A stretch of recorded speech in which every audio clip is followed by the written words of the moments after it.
श्री स्वामी समर्थ गुरुदेव दत्त. हा संदेश पूर्ण ऐकल्याशिवाय कोणत्याही स्वामी भक्तांनी दुर्लक्ष करू नये.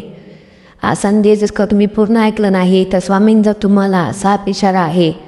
हा संदेश कोणीही पूर्ण ऐकल्याशिवाय जाऊ नका, नाहीतर खूप मोठी तुमच्याकडनं आज चुकी होईल. आज जर का तुम्ही हा संदेश पूर्ण ऐकला तर तुमचं आज नक्की नशीब उघडेल. म्हणून या संदेशाला कोणीही दुर्लक्ष करायची चुकी करू नका. स्वामींचा आपल्या भक्तांवर खूप विश्वास आहे आणि आपल्या भक्तांना पण स्वामींना खूप विश्वास आहे, म्हणून कोणीही हा संदेश दुर्लक्ष करू नका. स्वामी सांगतात की नीट गोष्ट नेहमी लक्षात ठेवू. जर का तू कोणत्या मार्गाने चालला असेल तर तू तिन्ही गोष्ट नीट बघ. जर तुला एखादी गोष्ट जमीत नसेल तर ती पूर्ण करायची जिम्मेदारी तुझी आहे. जर एखादी गोष्ट मनापासून ठरवली तर ती पूर्ण केल्याशिवाय कधीही त्या गोष्टीला सोडायचं नाही. स्वामी आपल्या भक्तांना नेहमी सांगतात की बाळा, जी पण गोष्ट करत असेल ती मन लावून कर, नक्की तुला त्या गोष्टीमध्ये यश मिळणार आहे. स्वामी आपल्या भक्तांना सांगतात की दुर्लक्ष करायची चुकी तू आज करू नको. तू खूप हुशार आहे, तू खूप मेहनत करतो, तरीसुद्धा तुला सक्सेस लवकर मिळत नाही.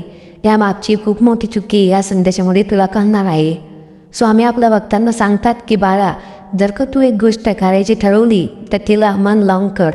दुसरं कुठेही दुर्लक्ष करू नको.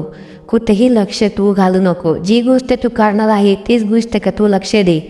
स्वामी आपल्या भक्तांना ही गोष्ट नेहमी सांगत असतात की बाळा, जर का तुला माझ्यावर विश्वास असेल तर कमेंटमध्ये श्री स्वामी समर्थ नक्की. जर एखादी गोष्ट मनापासून ठरवली तर ती पूर्ण केल्याशिवाय कधीही त्या गोष्टीला सोडायचं नाही.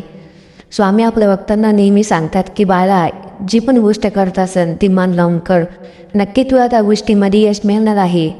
स्वामी आपल्या भक्तांना सांगतात की दुर्लक्ष करायची चुकी तू आज करू नको. तू खूप हुशार आहे, तू खूप मेहनत करतो, तरीसुद्धा तुला सक्सेस लवकर मिळत नाही. या मागची खूप मोठी चुकी या संदेशामध्ये तुला कळणार आहे. स्वामी आपल्या भक्तांना सांगतात की बाळा, जर का तू एक गोष्ट करायची ठरवली तर तिला मन लावून कर. दुसरं कुठेही दुर्लक्ष करू नको. कुठेही लक्ष तू घालू नको. जी गोष्ट तू करणार आहे तीच गोष्ट का तू लक्ष दे. स्वामी आपल्या भक्तांना ही गोष्ट नेहमी सांगत असतात की बाळा, जर का तुला माझ्यावर विश्वास असेल तर कमेंटमध्ये श्री स्वामी समर्थ नक्की.